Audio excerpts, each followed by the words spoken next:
నమస్కారం దూరదర్శన్ యాదగిరి వార్తలకు స్వాగతం నేను మీ రాజ్ కుమార్ దేశ్ముఖ్ ముందుగా వార్తల్లోని ప్రధాన అంశాలు పార్లమెంట్లో ప్రతిపక్షాల నిరసనలు గందరగోళం మధ్య లోక్సభ రాజ్యసభ వాయిదా కేంద్ర బడ్జెట్పై ఆర్థికవేత్తలు పారిశ్రామిక వర్గాల హర్షం ప్రజలపై భారం మోపకుండా మౌలిక వసతులకు ప్రాధాన్యమిచ్చారని ప్రశంసలు నెలాఖరు నాటికి అన్ని విభాగాల రికార్డులను అప్డేట్ చేయాలని సీఎస్ ఆదేశం వివిధ విభాగాల అధిపతులతో సమీక్ష జరిపిన సోమేష్ కుమార్ రాష్ట్రంలో నాణ్యమైన వైద్య సేవలు అందిస్తున్నామన్న మంత్రి హరీష్ రావు సిద్దిపేట వైద్య కళాశాలలో ఉచిత డయాగ్నోస్టిక్ హబ్ ప్రారంభం కరోనా వ్యాప్తి పట్ల ప్రజలు అప్రమత్తంగా ఉండాలి విధిగా మాస్క్ను ధరించడం ఇతరులతో మాట్లాడేటప్పుడు కనీసం 6 అడుగుల భౌతిక దూరం పాటించాలి తరచూ చేతులను శుభ్రంగా కడుక్కోవడం వైద్యులు సూచించిన విధంగా ముందస్తు జాగ్రత్త చర్యలు పాటించడం ద్వారా కరోనాను నిరోధించవచ్చు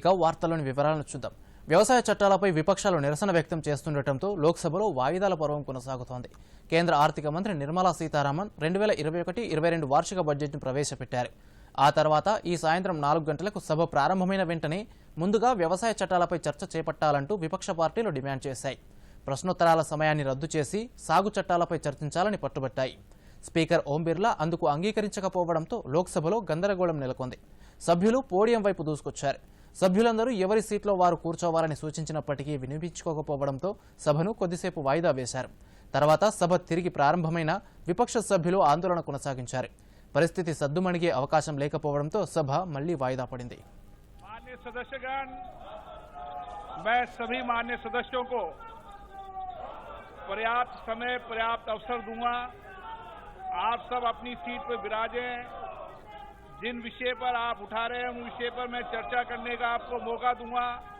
आप सीट पर जाएं और चर्चा शुरू करें क्वेश्चन आवर के बाद मैं आप प्लीज आप सीट पर जाइए क्वेश्चन आवर आपका सबसे महत्वपूर्ण समय होता है अधिकार है पिछली बार आपने कहा था कि प्रश्नकाल नहीं हुआ तो लोकतंत्र की हत्या हो रही इसलिए मैंने आपसे आग्रह से इस कोविड काल के समय भी प्रश्नकाल शुरू किया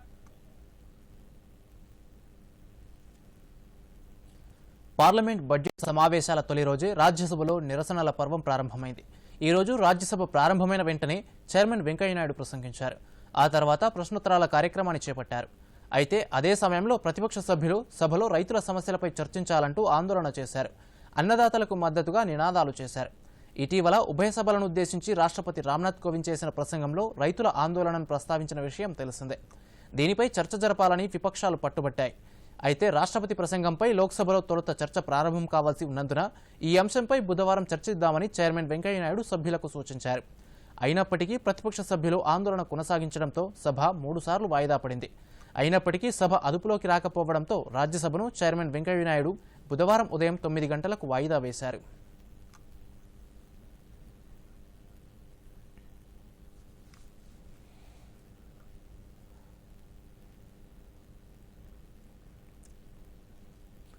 కేంద్ర ఆర్థిక మంత్రి నిర్మలా సీతారామన్ పార్లమెంట్లో ప్రవేశపెట్టిన 2021-22 వార్షిక బడ్జెట్పై పారిశ్రామికవేత్తలు ఆర్థిక నిపుణులు బ్యాంకింగ్ రంగం ఆదాయ పన్ను నిపుణులు హర్షం వ్యక్తం చేస్తున్నారు కోవిడ్ కారణంగా దెబ్బతిన్న ఆర్థిక వ్యవస్థను బలోపేతం చేయడానికి బడ్జెట్లో తీసుకున్న చర్యలను ప్రశంసిస్తున్నారు ప్రజలపై భారం మోపకుండా వనరుల సమీకరణకు మార్గాలు చేపట్టారని కితాబిచ్చారు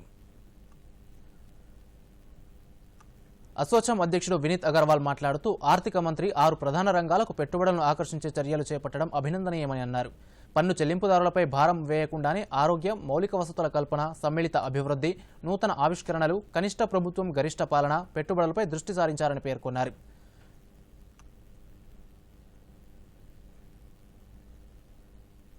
ఫిక్కీ అధ్యక్షుడు ఉదయ్ శంకర్ మాట్లాడుతూ వార్షిక బడ్జెట్ బాగుందని వ్యాఖ్యానించారు కేంద్ర హోంమంత్రి అమిత్ షా మాట్లాడుతూ ఆర్థిక పరిస్థితిని చక్కదిద్దడానికి బడ్జెట్ ప్రతిపాదనలు దోహదం చేస్తాయన్నారు వృద్ధి రేటు పెరగడానికి ఉపాధి కల్పనకు బడ్జెట్ దోహదం చేస్తుందని పేర్కొన్నారు తెలంగాణ ఆంధ్రప్రదేశ్ రాష్ట్రాలకు విడుదల చేసిన నిధుల వివరాలను పార్లమెంట్లో కేంద్రం వెల్లడించింది బీజేపీ ఎంపీ జీవీఎల్ నరసింహారావు అడిగిన ప్రశ్నకు లిఖితపూర్వక సమాధానం ఇచ్చింది కరోనా అత్యవసర నిధులు ప్రధానమంత్రి గరీబ్ కళ్యాణ్ యోజన ఆత్మనిర్భర్ భారత్ పలు ప్రత్యేక ప్రాజెక్టుల ద్వారా విడుదల చేసిన నిధుల వివరాలను వెల్లడించింది. తెలంగాణకు 358 కోట్ల రూపాయలు మంజూరు చేసి 179 కోట్లు విడుదల చేసినట్టు పేర్కొన్నారు. 15వ ఆర్థిక సంఘం సూచనల మేరకు ప్రస్తుత ఆర్థిక సంవత్సరంలో రెవెన్యూ లోటు భర్తీకి ఏపీకి 5,987 కోట్లు కేటాయించారు. ఈ మొత్తంలో జనవరి 20 నాటికి 4,914.17 కోట్లు విడుదల చేశామని సభలో కేంద్ర ఆర్థిక మంత్రిత్వ శాఖ వెల్లడించింది. కరోనా అత్యవసర సహకారం, ఆరోగ్య వ్యవస్థల కోసం రాష్ట్రానికి 353.13 కోట్లు ఇచ్చినట్టు తెలిపింది. జాతీయ ఆరోగ్య మిషన్ కింద తెలంగాణకు 523.44 కోట్లు, ఏపీకి 998.91 కోట్లు కేటాయించినట్టు పేర్కొంది. విపత్తు నిర్వహణ నిధి ద్వారా తెలంగాణకు 449 కోట్ల రూపాయలు, ఏపీకి 1119 కోట్లు మంజూరు చేశారు. గవర్నర్ తమిళిసై సౌందరరాజన్ బోయిన్పల్లి మార్కెట్ను సందర్శించారు. మార్కెట్లోని విద్యుత్, బయోగ్యాస్ ప్లాంట్ పనితీరును పరిశీలించారు. పనుల వివరాలను అధికారులను అడిగి తెలుసుకున్నారు. కూరగాయల రైతులతో గవర్నర్ మాట్లాడారు. బోయిన్పల్లి మార్కెట్లో కూరగాయల వ్యర్థాల నుంచి విద్యుత్, బయోగ్యాస్ తయారు చేయడంపై ప్రధానమంత్రి నరేంద్ర మోదీ ప్రశంసలు కురిపించిన విషయం తెలిసిందే. ఆదివారం నిర్వహించిన మన్ కీ బాత్ ప్రసంగంలో ప్రధాని ఈ అంశాన్ని ప్రత్యేకంగా ప్రస్తావించారు. చెత్త నుంచి విద్యుత్, బయోగ్యాస్ ఉత్పత్తి చేయడమనే సరికొత్త ఆవిష్కరణకు బోయిన్పల్లి మార్కెట్లో నాంది పలికారని కొనియాడారు.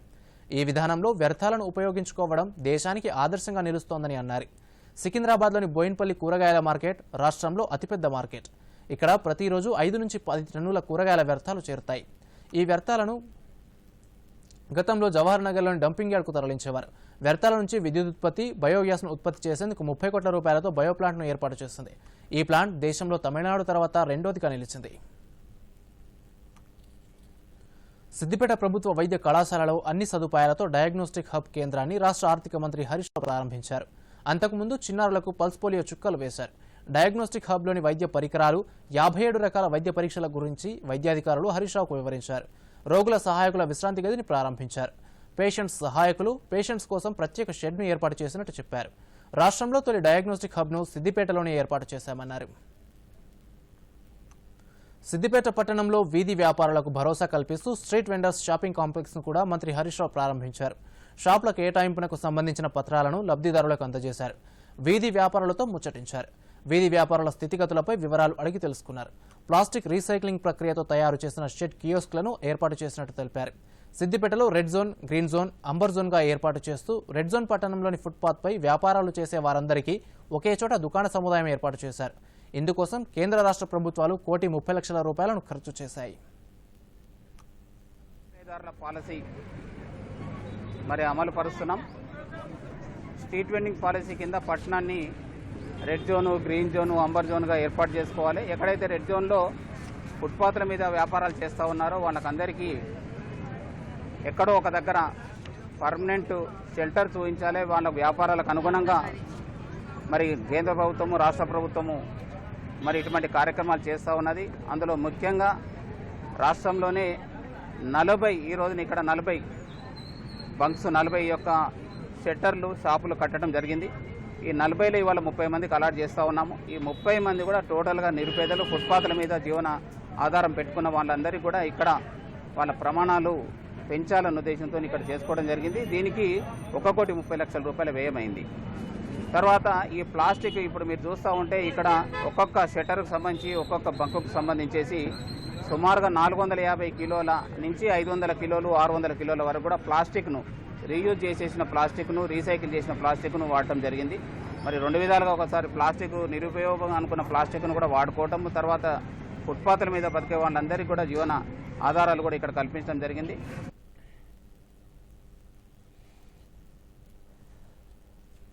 రాష్ట్ర ప్రభుత్వ ప్రధాన కార్యదర్శి సోమేష్ కుమార్ వివిధ శాఖల అధికారులతో పరిపాలనా అంశాలపై సమీక్ష నిర్వహించారు. ఈ సమావేశంలో హోం, రెవెన్యూ, వైద్య, పౌర సరఫరాలు, కార్మిక, వాణిజ్య, ఎక్సైజ్, మున్సిపల్ తదితర శాఖల ఉన్నతాధికారులు పాల్గొన్నారు. ఈ నెలాఖరుకు అన్ని విభాగాల్లో ఆయా శాఖలకు సంబంధించిన రికార్డులను అప్డేట్ చేయాలని ఆదేశించారు. అదేవిధంగా రిజిస్ట్రేషన్లు, రెన్యువల్స్ పూర్తి చేయాలని సూచించారు. 2020-21 వార్షిక సంవత్సరం ముగుస్తున్నందున అన్ని విభాగాలు పెండింగ్ పనులను త్వరితగతిన పూర్తి చేయాలని సూచించారు. వచ్చే ఆర్థిక సంవత్సరంలో అమలు చేయబోయే ప్రణాళికల అమలుకు అన్ని విభాగాలు సిద్ధం కావాలని సోమేష్ కుమార్ అన్నారు. హైదరాబాద్ మెట్రో రైల్ తొలిసారిగా ఓ గుండె మార్పిడి శస్త్రచికిత్సలో తన వంతు సాయం చేసింది. విపరీతంగా పెరిగిపోయిన ట్రాఫిక్ నేపథ్యంలో గుండె తరలింపునకు వైద్యులు హైదరాబాద్ మెట్రోను ఎంచుకున్నారు. నగరంలో మొదటిసారిగా మెట్రోతో గ్రీన్ ఛానల్ నిర్వహించారు. ఎల్బీ నగర్లోని కామినేని ఆసుపత్రి నుంచి జూబ్లీ హిల్స్లోని అపోలో ఆసుపత్రి వరకు గుండెను తరలించడానికి అన్ని ఏర్పాట్లు చేశారు. ఆసుపత్రి సిబ్బంది మెట్రో రైల్ అధికారులకు సమాచారం ఇవ్వడంతో వారు అప్రమత్తమయ్యారు. నాగోల్ నుంచి జూబ్లీహిల్స్ చెక్పోస్ట్ వరకు మెట్రో సర్వీస్ను ప్రయాణికులు లేకుండా ఎక్కడా ఆపకుండా నడిపారు. జూబ్లీహిల్స్ చెక్పోస్ట్ నుంచి అపోలో ఆసుపత్రి వరకు కూడా రోడ్డుపై గ్రీన్ ఛానల్ ద్వారా గుండెను తరలించారు. డాక్టర్ గోకులే నేతృత్వంలో ఈ శస్త్రచికిత్స జరిగింది. నల్గొండ జిల్లాకు చెందిన 45 ఏళ్ల రైతు బ్రెయిన్ డెడ్ అయ్యాడు. ఆయన గుండెను దానం చేసేందుకు ఆయన కుటుంబ సభ్యులు ముందుకొచ్చారు. ఒక చోట అపోలో హాస్పిటల్ రెండు ఎక్స్లో ఉంది. ఒక చోటకి వెళ్ళాలంటే మోర్ దెన్ 1 అవర్ పడుతుంది. గ్రీన్ ఛానల్ ఎంత క్రియేట్ చేసినా కూడా ఇంత ట్రాఫిక్. అందుకని అపోలో హాస్పిటల్ వాళ్ళు ఎల్ఎన్టీని రిక్వెస్ట్ చేశారు, ఏదైనా ఇక్కడి నుంచి మనం తీసుకెళ్ళడానికి ఏదైనా మార్గం ఉందేమో, ఇదైతే మనకి డైరెక్ట్గా వెళ్ళచ్చు కదా అని. Short of helicopter that is the best option. దేశంలో రూపొందించిన స్వదేశీ వ్యాక్సిన్లు ఇప్పటి వరకు 39,50,000 మందికి వేసినట్టు కేంద్ర ప్రభుత్వం ప్రకటించింది.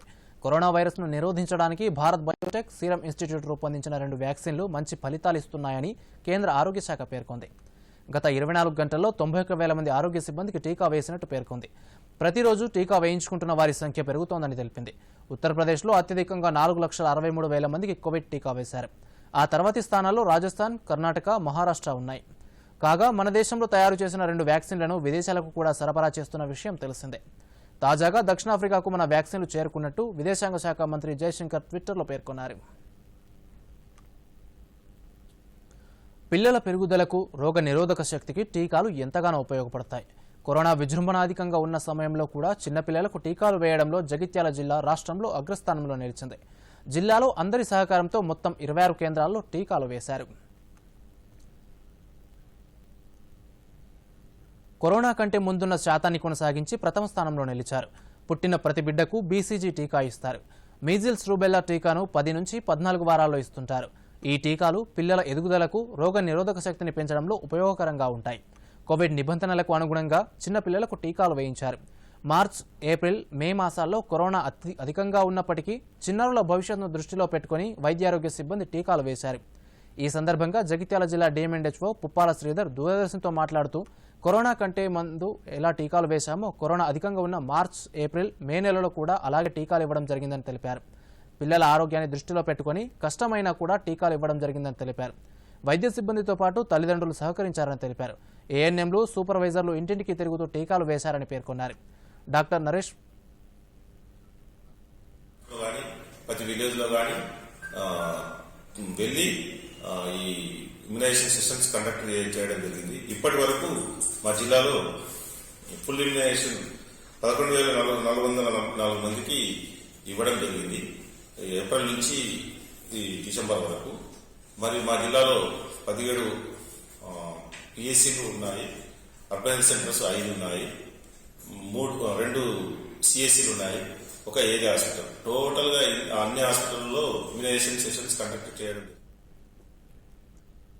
డాక్టర్ నరేష్ మాట్లాడుతూ జాతీయ ఇమ్యునైజేషన్ డే ప్రతి బుధవారం, శనివారం రోజున గ్రామాలలో చిన్నారులకు టీకా వేయడం జరుగుతుందని తెలిపారు. టీకా పంపిణీలో జగిత్యాల జిల్లా మొదటి స్థానం రావడం సంతోషంగా ఉందని తెలిపారు. చిన్నపిల్లలకు టీకాలు ఇస్తున్నామండి. ఆ తల్లిదండ్రులకు కూడా కరోనా సమయంలో సోషల్ డిస్టెన్స్ పాటించాలని, మాస్క్ ధరించాలని, చేతులు శుభ్రంగా కడుక్కోవాలని తల్లిదండ్రులకు అవగాహన చేస్తున్నాము.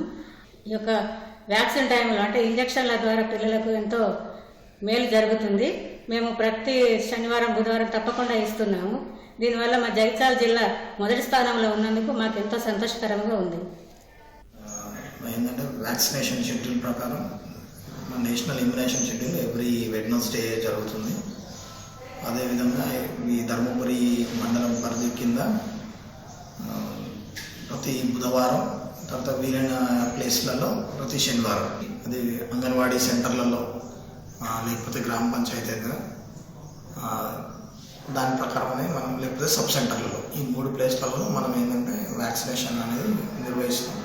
అది ఏ ఊరు వాళ్ళకి ప్రతి 2వ శనివారమా లేకపోతే ప్రతి 4వ శనివారమా అంటే వాళ్ళ ఊరికి మనం కేటాయించిన దాని ప్రకారం నడుస్తుంది. తర్వాత మనకి లాక్డౌన్ పీరియడ్లో కూడా మన ఏంటంటే ఎవరైతే మనకి అంటే ఇవ్వాల్సిన డ్యూ లిస్ట్ వాళ్ళు ఉన్నారో వాళ్ళకి ఏంటంటే యాజ్ టీజ్గా మన షెడ్యూల్ ప్రకారమే వెళ్ళిపోయింది. ఈ సిబిఎస్ఈ 10, 12వ తరగతుల పరీక్షల షెడ్యూల్ను కేంద్ర మంత్రి రమేష్ పోఖ్రియాల్ విడుదల చేశారు. మే 4 నుంచి జూన్ 11 వరకు పరీక్షలు జరుగుతాయి. మే 4 నుంచి జూన్ 7 వరకు జరిగే 10వ తరగతి పరీక్షలు ఉదయం 10 గంటల 30 నిమిషాల నుంచి మధ్యాహ్నం 1 గంట 30 నిమిషాల వరకు నిర్వహిస్తామని చెప్పారు. మే 4 నుంచి జూన్ 11 వరకు జరిగే 12వ తరగతి పరీక్షలు 2 షిఫ్టులలో నిర్వహిస్తామన్నారు. తొలి షిఫ్ట్ ఉదయం 10 గంటల 30 నిమిషాల నుంచి 1 గంట 30 నిమిషాల వరకు, రెండో షిఫ్ట్ మధ్యాహ్నం 2 గంటల 30 నిమిషాల నుంచి సాయంత్రం 5 గంటల 30 నిమిషాల వరకు. మార్చి 1 నుంచి ప్రాక్టికల్ పరీక్షలు, జూలై 15 నాటికి ఫలితాలు విడుదల చేస్తామని కేంద్ర మంత్రి చెప్పారు. असमंजस्य हमने बहुत साफ किया था और आपको वक्त भी दिया था कि आप थोड़ा सा हमेशा कोशिश करते रहे हैं कि हम आपके साथ जुड़े रहें और आपको कहीं तनाव न हो, मानसिक दबाव न हो, आप मस्ती के साथ अपनी तैयारियों को करें. और मुझे इस बात को कहते हुए गर्व भी महसूस होता है कि इस देश के करोड़ों करोड़ों छात्रों ने निश्चित रूप में अपनी लीडरशिप में अपने परिवार के लोगों को भी खुश रखने की कोशिश की, सुरक्षित रखने की कोशिश की और स्वयं भी वो सुरक्षित रह सकने में हमेशा सफल रहे हैं. मेरी आपको बहुत शुभकामनाएं. मुझे भरोसा है कि अब जो ये डेट शीट आपको मिल रही है इसके आधार पर आप खूब मेहनत करेंगे, अच्छी मेहनत करेंगे. और आपने तब भी दुनिया को बताया जब पूरी दुनिया इस कोरोना काल के महासंकट से गुजर रही परेशानी का सामना कर रही थी और अभी भी कर रही है, तब भी आपने बताया कि नहीं, हम भारत के छात्र पूरी ताकत के साथ हर परीक्षा को देने को तैयार हैं. हम अपनी सुरक्षा भी देखेंगे, अपनी रक्षा भी करेंगे, अपने भविष्य को भी संवारेंगे और आपने संवारा है. आपने विषम परिस्थितियों में भी बहुत अच्छी तरीके से बहुत मनोयोग से आपने परीक्षाओं को दिया और सफलता अर्जित की है. मुझे लगता है ये पूरी సింగరేణి సంస్థ కేవలం బొగ్గు ఉత్పత్తి మాత్రమే కాకుండా థర్మల్ విద్యుత్ ఉత్పత్తి కేంద్రాన్ని కూడా ఏర్పాటు చేసుకుని మంచి ఫలితాలు సాధిస్తోంది. కేంద్ర ప్రభుత్వ సూచనల మేరకు సోలార్ విద్యుత్ ఉత్పత్తి కోసం సుమారు 300 మెగావాట్ల సోలార్ విద్యుత్ ప్లాంట్లు ఏర్పాటు చేస్తోంది. ఇప్పటికే నిర్మాణ దశలో ఉండగా త్వరలో మరికొన్ని సోలార్ ప్లాంట్లతో పాటు నీటిలో ఏర్పాటు చేయనున్న ఫ్లోటింగ్ సోలార్ కేంద్రాల ఏర్పాటుకు సంస్థ ప్రణాళికలు రూపొందిస్తోంది. సింగరేణి సోలార్ ప్లాంట్లపై దూరదర్శన్ అందిస్తున్న ప్రత్యేక కథనం. సింగరేణి సంస్థ ప్రధానంగా బొగ్గు ఉత్పత్తి చేసే సంస్థ. కానీ ఇప్పుడు బొగ్గు ఉత్పత్తి మాత్రమే కాకుండా ఇతర రంగాలపై దృష్టి సారించింది. తెలంగాణ రాష్ట్ర ఏర్పాటు తర్వాత మంచిర్యాల జిల్లా జైపూర్ వద్ద 1200 మెగావాట్ల థర్మల్ విద్యుత్ ఉత్పత్తి కేంద్రం ఏర్పాటు చేసి ఉత్తమ విద్యుత్ ఉత్పత్తి కేంద్రంగా పేరు తెచ్చుకుంది. కేంద్ర ప్రభుత్వ సూచనల మేరకు రెన్యూవబుల్ ఎనర్జీ ఉత్పత్తి చేయాలని సంకల్పించిన సింగరేణి సంస్థ తమ 11 డివిజన్లలోని వివిధ ప్రాంతాల్లో 300 మెగావాట్ల సోలార్ విద్యుత్ ప్లాంట్ల నిర్మాణం చేపట్టింది. పెద్దపల్లి జిల్లా రామగుండం 3వ డివిజన్ పరిధిలో 50 మెగావాట్ల సోలార్ విద్యుత్ కేంద్రం నిర్మాణం చేపట్టి ఇప్పటికే 35 మెగావాట్ల సోలార్ విద్యుత్ ఉత్పత్తి ప్రారంభించి సింగనైజ్ చేయడం జరిగింది. బొగ్గు ఉత్పత్తితో పాటు సంస్థ అభివృద్ధి కోసం థర్మల్ విద్యుత్ కేంద్రం ఏర్పాటు చేశామని సింగరేణి సంస్థ డైరెక్టర్ ఈఎండ్ఎం సత్యనారాయణ తెలిపారు. 2016లో మనకి 2x600 megawatt thermal power plant start చేసుకున్నాం. అది గత 4 ఏళ్లుగా దేశంలో ఉన్న మొదటి 25 ప్లాంట్లో మొదటి 20 స్థానాల్లో 4 సంవత్సరాలుగా కంటిన్యూస్గా స్థానం సంపాదిస్తుంది. 2018లో మనం సోలార్ పవర్ ప్లాంట్లకి మొదటి స్టేజ్ 1లో 300 మెగావాట్ల సోలార్ పవర్ ప్లాంట్స్కి స్థాపిద్దామని చెప్పి నిర్ణయం తీసుకోవడం జరిగింది. కాంట్రాక్ట్స్ ఇవ్వడం జరిగింది. మొదటి ఫేజ్లో 129 మెగావాట్లు 4 ప్లేసుల్లో, అవన్నీ గ్రౌండ్ మౌంటెడ్ సోలార్ ప్లాంట్స్. రెండవ ఫేజ్లో 90 మెగావాట్స్, మూడో ఫేజ్లో 81 మెగావాట్లకి మనం ఆర్డర్. దానిలో దాదాపుగా మనం 85 మెగావాట్లు గ్రిడ్కి అనుసంధానం చేయడం జరిగింది. అలాగే తర్వాత మూడో ఫేజ్లో దేశంలో ఎక్కడా లేని విధంగా మనం డిఫరెంట్ టెక్నాలజీస్, అలాగే దీనిలో ఇంకో ఎక్స్పెరిమెంట్ కూడా చేసాము. మన నీటి మీద తేలియాడే సోలార్ పవర్ ప్లాంట్లు కూడా మనం నిర్మించుకోవడం. మరింత అభివృద్ధి కోసం రెన్యూవబుల్ ఎనర్జీ అయిన సోలార్ విద్యుత్ ప్లాంట్లను సింగరేణి వ్యాప్తంగా వివిధ జిల్లాల్లో ఏర్పాటు చేయనున్నట్టు తెలిపారు. అంతేకాకుండా భూమి కొరత కారణంగా సింగరేణి గనుల ఓబీ బర్డన్పై మరికొన్ని సోలార్ ప్లాంట్లు ఏర్పాటు చేయడానికి ప్రణాళిక రూపొందిస్తున్నామని చెప్పారు. రాష్ట్ర ప్రభుత్వ ఆదేశాల మేరకు నీటిపై తేలియాడే ఫ్లోటింగ్ సోలార్ యూనిట్ కూడా నెలకొల్పడానికి సింగరేణి సంస్థ సిద్ధంగా ఉందని, ఇందులో భాగంగా మిడ్ మానేర్, లోయర్ మానేర్ డ్యాంలలో ఫ్లోటింగ్ సోలార్ యూనిట్లను ఏర్పాటు చేయడానికి ప్రణాళికలు సిద్ధం చేయడం జరుగుతుందని తెలిపారు. తెలంగాణ రాష్ట్ర ఏర్పాటు తర్వాత సింగరేణి సంస్థ అభివృద్ధి కోసం ప్రభుత్వం అనేక చర్యలు తీసుకుందని, అందులో భాగంగానే సింగరేణిలో సోలార్ విద్యుత్ ప్లాంట్ నిర్మాణం చేపట్టడం జరిగిందని సింగరేణి సంస్థ గుర్తింపు కార్మిక సంఘం నాయకులు మిర్యాల రాజిరెడ్డి తెలిపారు.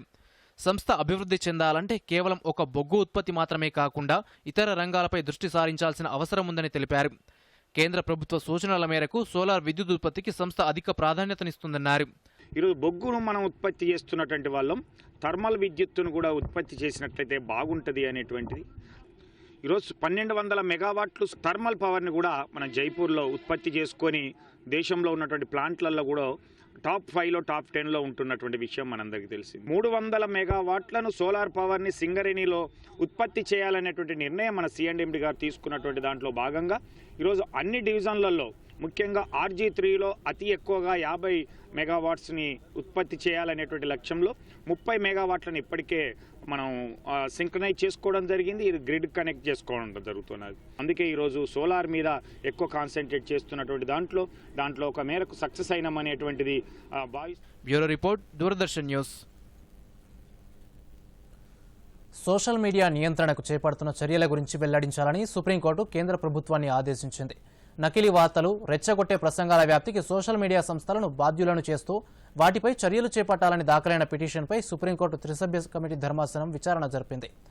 సామాజిక మాధ్యమాల్లో నకిలీ వార్తల వ్యాప్తి వేగంగా జరుగుతోందని, వాటి కట్టడికి కేంద్రం చట్టాలను రూపొందించాలని వినీత్ జిందాల్ అనే న్యాయవాది పిటిషన్ దాఖలు చేశారు. అలాగే అసత్య వార్తల వ్యాప్తికి సోషల్ మీడియా సంస్థలను బాధ్యులను చేయాలని పిటిషన్లో కోరారు. అసత్య వార్తల ప్రచారం వల్ల దేశంలో పలు ప్రాంతాల్లో హింసాత్మక ఘటనలు జరిగాయని సుప్రీంకోర్టు దృష్టికి తీసుకొచ్చారు. ఆటలు మానసిక ఉల్లాసాన్ని కలిగిస్తాయి. పాఠశాల స్థాయి నుంచే చదువుతో పాటుగా ఆటలపై దృష్టి సారిస్తే జాతీయ, అంతర్జాతీయ స్థాయిలో పతకాలను గెలుస్తారు.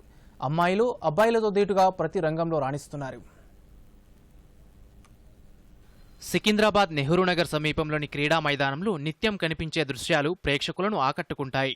బాక్సింగ్ గురువు కృష్ణ వద్ద ఉచితంగా బాక్సింగ్లో శిక్షణ పొందుతున్నారు ఈ చిన్నారులు. చలిని కూడా లెక్క చేయకుండా చేతులకు గ్లౌజులు ధరించి బాక్సింగ్లో శిక్షణ పొందుతూ రాష్ట్ర, జాతీయ, అంతర్జాతీయ స్థాయిలో రాణిస్తున్నారు. కృష్ణ బాక్సింగ్లో 20 ఏళ్లుగా శిక్షణ ఇస్తున్నారు. గత 25 సంవత్సరాల నుంచి నేను బాక్సింగ్ కోచ్గా GHMC వారి ఆధ్వర్యంలో నెహ్రూనగర్ ప్లేగ్రౌండ్ మారేడుపల్లిలో శిక్షణ శిబిరాలు నిర్వహిస్తున్నాను. గొప్ప విషయం ఏంటంటే మన దగ్గర చాలా వరకు ఏవైతే జాతీయ స్థాయి, అంతర్జాతీయ స్థాయి శిక్షణ శిబిరాలు జరుగుతాయో ఆ శిబిరాలకు కూడా మన గ్రౌండ్ నుంచి ఎన్నుకోబడ్డ అబ్బాయిలు ఉన్నారు, అమ్మాయిలు ఉన్నారు. అలాగే ఇన్విటేషన్ ఇంటర్నేషనల్ ఛాంపియన్షిప్స్, అందులో కూడా మన దగ్గర 2 అబ్బాయిలు బాక్సింగ్లో గోల్డ్ మెడల్ తీసుకురావడం కూడా శుభసూచకం. అమ్మాయిలు వెళ్తే కూడా వాళ్ళకు ఆత్మరక్షణ లేదు కాబట్టి బాక్సింగే నేర్చుకోవాలని తల్లిదండ్రుల ప్రోత్సాహంతో వాళ్ళు ఇక్కడ వచ్చి అమ్మాయిలని నా దగ్గర జాయిన్ చేయడం. గత 2-3 సంవత్సరాల నుంచి అమ్మాయిలు మాత్రం నా దగ్గర విపరీతంగా రావడం, వాళ్ళ తల్లిదండ్రుల యొక్క ప్రోత్సాహం నాకు చాలా సంతోషాన్ని ఇస్తుంది. అమ్మాయిలు కూడా ధైర్యం పెంచుకుంటున్నారు, బాక్సింగ్ ఆడుతున్నారు, బాక్సింగ్లో రాణిస్తున్నారు. ఎంతో మంది విద్యార్థులు శిక్షణ పొందుతూ బాక్సింగ్లో ప్రావీణ్యం పొందుతున్నారు. అబ్బాయిలతో పాటు అమ్మాయిలు కూడా బాక్సింగ్లో శిక్షణ తీసుకుంటున్నారు. బాక్సింగ్లో శిక్షణ తీసుకోవడం ఎంతో ఆనందంగా ఉందని, పతకాలను గెలుచుకుంటున్నామని అభ్యర్థులు చెబుతున్నారు. బాక్సింగ్ గురువు తల్లిదండ్రుల ప్రోత్సాహంతోనే ఇదంతా సాధ్యమవుతోందని చెప్పారు. Sir, my name is Vaishnavi sir, and I'm studying second year, inter second year. Sir, my goal is I want to become like a Mary Kom, and I was training in years of 2 to 5 years sir. Na పేరు శ్వేత. I played 5 nationals, and I won gold medal in boxing, and I want to become the Olympic boxer, and I want to meet Mary Kom one day and fight with her. And my inspiration is my coach. He always tell us our mistakes and encourage us in every match. Bureau report, Doordarshan news. ప్రతి సంవత్సరం ఫిబ్రవరి 2వ తేదీన ప్రపంచ చిత్తడి నేలల దినోత్సవంగా జరుపుకుంటారు. ఈ సందర్భంగా చిత్తడి నేలలపై అవగాహన పెంచడంతో పాటు వాటి పరిరక్షణకు పలు కార్యక్రమాలను అమలు చేస్తున్నారు. చిత్తడి నేలల ఆవశ్యకతపై దూరదర్శన్ ప్రత్యేక కథనం. వెట్లాండ్స్ అనేవి చిత్తడి నేలలు, అంటే ఎప్పుడూ నీరు నిల్వ ఉండి బురదమయంగా ఉండే వ్యవసాయ భూములు. ఈ ప్రదేశాలలో నీటిలోనూ భూమిపై పెరిగే మొక్కలు, జంతువులు ఉంటాయి. ఈ చిత్తడి నేలలు ముఖ్యంగా నదీ పరివాహక ప్రదేశాల్లో ఉంటాయి.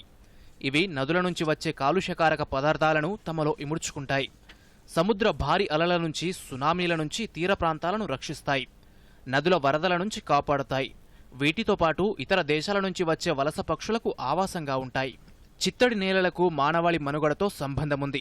ప్రపంచంలో అత్యధికంగా మానవాభివృద్ధి నదీతీర ప్రాంతాలనేవి చిత్తడి నేలలతోనే ఆధారపడి ఉంటాయి. ప్రపంచంలో సుమారు 3 మిలియన్ల మంది ప్రజలు తాగు, సాగునీరు, జీవనోపాధికి ఈ భూములపైనే ఆధారపడుతున్నారు. మన దేశంలో 18.4% మంది ప్రజలు చిత్తడి నేలలపై ఆధారపడుతున్నారని, 70% భూముల్లో వరి సాగు చేపడుతున్నట్టు నివేదికలు చెబుతున్నాయి. ప్రజలు తమ ఆవాసాల కోసం చిత్తడి నేలలను పూడ్చి గృహాలు నిర్మించుట వల్ల అవి కనుమరుగవుతున్నాయి. దీనివల్ల పర్యావరణానికి తీవ్ర నష్టం కలుగుతోంది. దీంతో 1971 ఫిబ్రవరి 2న ఇరాన్లోని రామ్సార్ పట్టణంలో చిత్తడి నేలల సంరక్షణపై సదస్సు జరిగింది. దీనిలో అన్ని దేశాలు చిత్తడి నేలలను సంరక్షించడానికి అంగీకరించాయి. అప్పటి నుంచి ఫిబ్రవరి 2వ తారీఖును అంతర్జాతీయ చిత్తడి నేలల దినోత్సవంగా జరుపుకుంటున్నారు. మన దేశంలో 1986లో పర్యావరణ చట్టాన్ని తీసుకొచ్చి ఈ భూముల పరిరక్షణకు చర్యలు చేపట్టారు. పర్యావరణ పరిరక్షణలో భాగంగా చిత్తడి నేలలను కాపాడుకోవాల్సిన అవసరముందని కేంద్ర సమాచార, ప్రసార, పర్యావరణ శాఖ మంత్రి ప్రకాష్ జావదేకర్ పేర్కొన్నారు. చిత్తడి నేలలు కబ్జా కాకుండా కాపాడుకోవటం అవసరమని ట్వీట్ చేశారు. Bureau report, Doordarshan news. Stock మార్కెట్లు లాభాల బాట పట్టాయి. సెన్సెక్స్ 1311 పాయింట్లు పెరిగి 49,911 పాయింట్ల వద్ద ముగిసింది. నిఫ్టీ 381 పాయింట్లు పెరిగి 14,662 పాయింట్ల వద్ద ముగిసింది. పలు కంపెనీల షేర్లు లాభాల్లో ఉండగా మరికొన్ని సంస్థలు నష్టాలతో ముగిశాయి. సెన్సెక్స్ మరోసారి 50,000 మార్కును దాటింది. ప్రధాన రంగాల సూచీలన్నీ భారీ లాభాల్లో కొనసాగుతున్నాయి. బడ్జెట్లో మౌలిక సదుపాయాలపై వ్యయాలు పెరగడం మార్కెట్లపై సానుకూల ప్రభావం చూపింది. Nifty financial service, Nifty bank సూచీలు దూసుకుపోతున్నాయి. బంగారం, వెండిపై దిగుమతి సుంకాన్ని తగ్గిస్తున్నట్టు కేంద్ర ఆర్థిక మంత్రి నిర్మలా సీతారామన్ బడ్జెట్లో ప్రకటించడంతో వీటి ధరలు తగ్గుముఖం పట్టాయి. బంగారం, వెండి ధరలు స్వల్పంగా తగ్గాయి. 10 గ్రాముల పసిడి ధర 480 రూపాయలు తగ్గి 47,702 రూపాయలుగా నమోదైంది. వెండి ధర కూడా స్వల్పంగా తగ్గింది. వెండి ధర కేజీపై 3,097 రూపాయలు తగ్గి కేజీ వెండి ధర 70,122 రూపాయలుగా నమోదైంది. అంతర్జాతీయంగా కూడా బంగారం ధర తగ్గింది. బడ్జెట్లో వీటిపై కస్టమ్స్ సుంకాన్ని తగ్గించడంతో మదుపర్లు లాభాల స్వీకరణకు మొగ్గు చూపారు. బంగారం, వెండి ధరలపై దిగుమతి సుంకాన్ని తగ్గిస్తున్నట్టు బడ్జెట్లో కేంద్ర మంత్రి ప్రకటించారు. ప్రస్తుతం వీటిపై 12.5% కస్టమ్స్ సుంకం ఉండగా ఇప్పుడు 7.5%కి తగ్గించారు.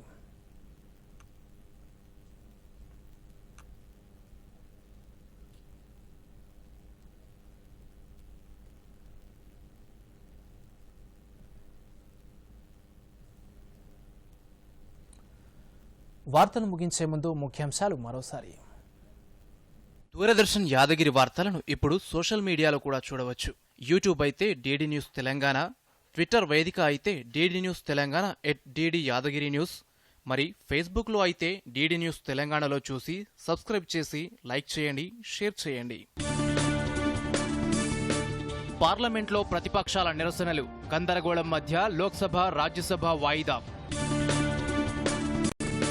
కేంద్ర బడ్జెట్పై ఆర్థికవేత్తలు, పారిశ్రామిక వర్గాల హర్షం. ప్రజలపై భారం మోపకుండా మౌలిక వసతులకు ప్రాధాన్యమిచ్చారని ప్రశంసలు. కేంద్ర పథకాల ద్వారా రాష్ట్రానికి 358 కోట్ల రూపాయల నిధులు విడుదల. కరోనా అత్యవసర నిధులు, పలు ప్రత్యేక ప్రాజెక్టుల కేటాయింపుల వివరాలను వెల్లడించిన కేంద్రం. నెలాఖరు నాటికి అన్ని విభాగాల రికార్డులను అప్డేట్ చేయాలని సీఎస్ ఆదేశం. వివిధ విభాగాల అధిపతులతో సమీక్ష జరిపిన సోమేష్ కుమార్. రాష్ట్రంలో నాణ్యమైన వైద్య సేవలందిస్తున్నామన్న మంత్రి హరీష్ రావు. సిద్దిపేట వైద్య కళాశాలలో ఉచిత డయాగ్నోస్టిక్ హబ్ ప్రారంభం.